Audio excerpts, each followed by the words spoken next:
I just lived through a car lover's worst nightmare. My HOA president tried to claim my restored Rolls-Royce as community property. She even zip-tied a bright yellow tag right onto the silver hood ornament and said, "My status grants ownership." I laughed that morning, but it wasn't a happy laugh. It was the kind that comes before a war you never asked for. I'm Ron McMichael, and I like things that make sense. You turn a wrench, the bolt tightens. You put in the work, you get the result. For 2 years, my result was a 1962 Rolls-Royce Silver Cloud, a rusted corpse I found in a barn and slowly, painfully brought back to life. It wasn't just a car, it was a promise. My grandpa was a mechanic, the kind who could diagnose an engine with his ear. That car was his dream, and when he died, he left me his old red toolbox. Restoring that Rolls was my way of finishing what he started. My wife Pam was my partner through it all. She brought me coffee at 2 a.m., held the flashlight when I needed 3 hands, and never complained when I came in smelling like metal dust. The morning it was done, the sun hit the pearl gray paint just right. It looked like liquid light. Pam stood next to me with her coffee, whispering, "She's beautiful." I remember feeling peace. That rare, quiet kind of peace that comes after years of work. And then Karen Hernandez showed up. Clipboard in hand, face like she'd just smelled sour milk. She was the HOA president, queen of petty power, enforcer of invisible rules. Her lawn was perfect, her tone sharper than her haircut, and she'd find people for things like aggressive garden gnomes. I said, "Morning, Karen," but she didn't answer. She circled the rolls, once eyes glittering like a crow spotting something shiny. "Freeman," she snapped, "what is this?" "This," I said, "is a car." "Don't be a smart aleck," she barked. "It's been sitting in your garage for 2 years. Violation of Section 8, Paragraph 3. Inoperable vehicles." "Well, it's operable now." She ignored me, her greedy eyes locked on the chrome.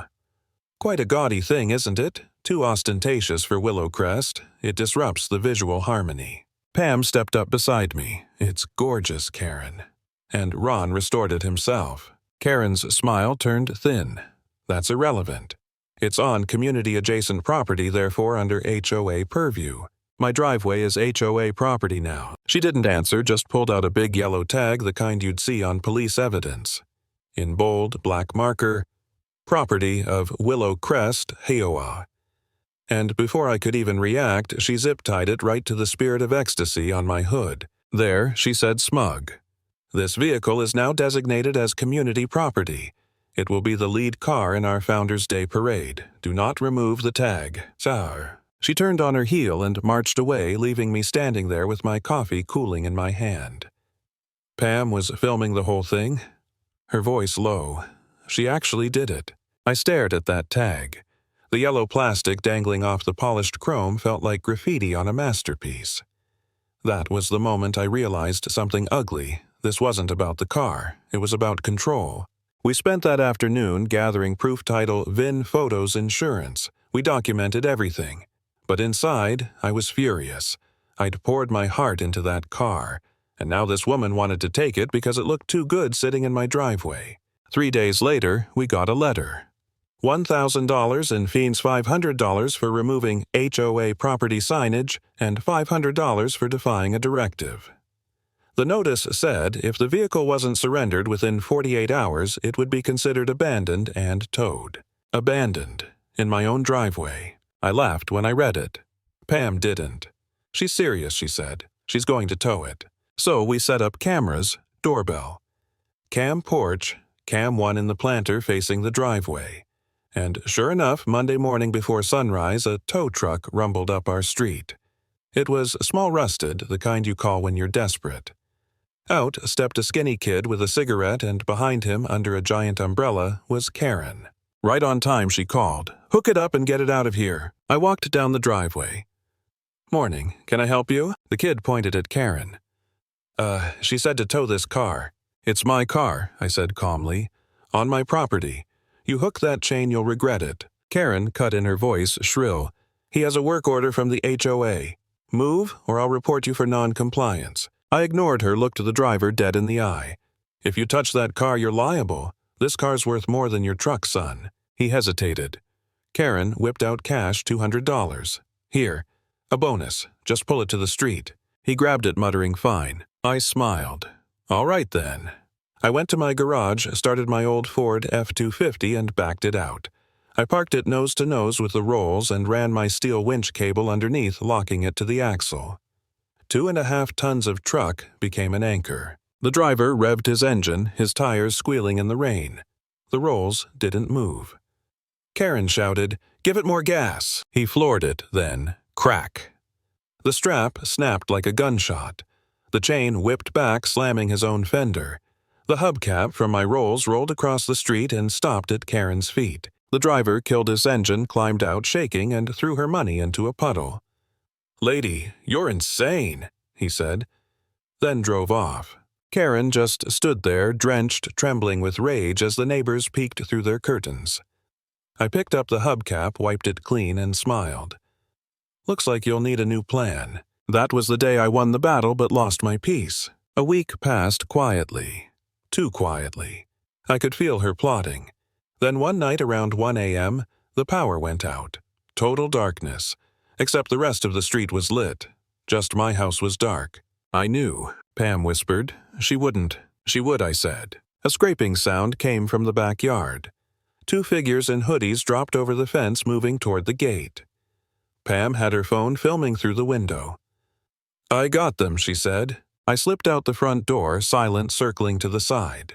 The gate had a padlock on the outside. As the latch lifted, I swung around the corner, turned on my flashlight, and hit them with the beam. Looking for something. They froze. One shoved me and bolted through the gate. I slammed it shut behind him and threw the bolt. The other tripped backward into my yard. Locked in. Pam called out from the porch. "Congratulations, you're in timeout." I dialed 911. "Yes, I'd like to report 2 trespassers. One's locked in my backyard. No rush, they're not going anywhere." When the cops came, the guy in my yard confessed everything. His name was Dale Hernandez, Karen's cousin. She'd paid him and his buddy $100 each to get the car. They even cut the latch on my breaker box. It was official now, breaking and entering, property damage conspiracy. When the cruiser drove away with Dale inside, I felt something shift.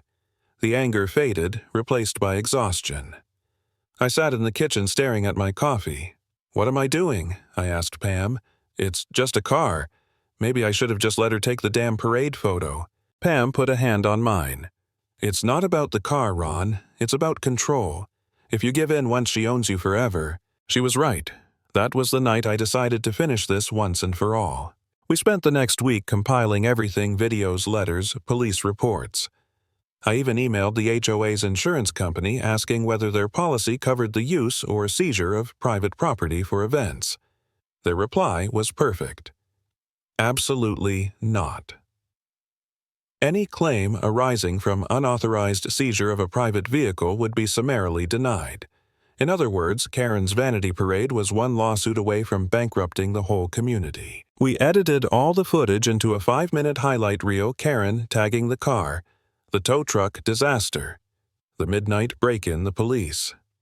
And then we found the final nail security footage of Karen herself sneaking up to my car one night trying to unscrew the license plate with a screwdriver.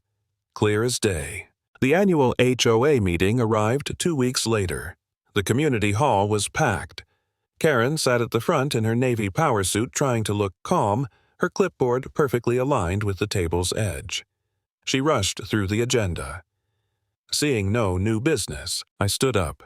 "Actually, Madam President, I have something." "Mr. McMichael, you are out of order." A voice boomed from the crowd. "Hank, my neighbor. Let him speak." Then a chorus of others. "Yeah, let him talk." Karen froze. "Fine. 5 minutes. That's all I'll need." I set up the projector, plugged in my laptop, and hit play. The first image, that yellow tag zip-tied to my hood ornament. The room gasped. Then came her voice, sharp and smug. My status grants ownership.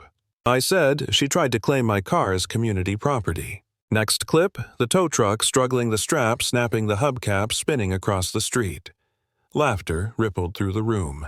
She didn't stop there, I continued. She escalated. The night vision footage played. 2 figures hopping my fence. One of them muttering, "Karen said this would be easy." The room went dead silent. And just in case anyone still thinks she's innocent, I said, "Here's your HOA president trying to pry off my license plate with a screwdriver." The crowd exploded. "Resign. Shame. Get her out." Karen's face drained of color. "This footage is illegal. You can't." "As illegal as breaking into my yard," I shot back. Before she could reply, Arthur Pinter, the HOA treasurer, stood up holding a sheet of paper. His voice trembled at first, then steadied. "There's more. I reviewed the HOA books. Karen authorized a $10,000 payment to a so-called parade consultant. The address on the invoice matches the man arrested in Mr. McMichael's yard." The room erupted again. Karen's jaw dropped. Sharon, the vice president, slammed the gavel. Vote of no confidence. All in favor. A thunderous eye filled the room. Opposed silence. The motion carries. Karen Hernandez, you are removed as HOA president effective immediately. And right then, the doors opened. 2 officers stepped inside, led by Sergeant Miller. "Karen Hernandez," he said flatly, "you're under arrest for attempted theft and fraud." The room watched as they cuffed her and led her out past the neighbors she'd terrorized for years. The same people she'd fined for mailboxes and lawn colors now stood clapping as she disappeared into the flashing red and blue outside. And just like that, it was over. I didn't cheer. I didn't feel victorious. I just stood there, hands in my pockets, thinking how absurd it all was. All this chaos, all this anger because one woman couldn't stand seeing someone else happy. That night I sat in my garage looking at the rolls. The chrome shone under the light. I ran my hand along the hood, whispering, "You're safe now." And for the first time in months, the neighborhood was quiet. Sometimes justice doesn't need lawyers or loud fights.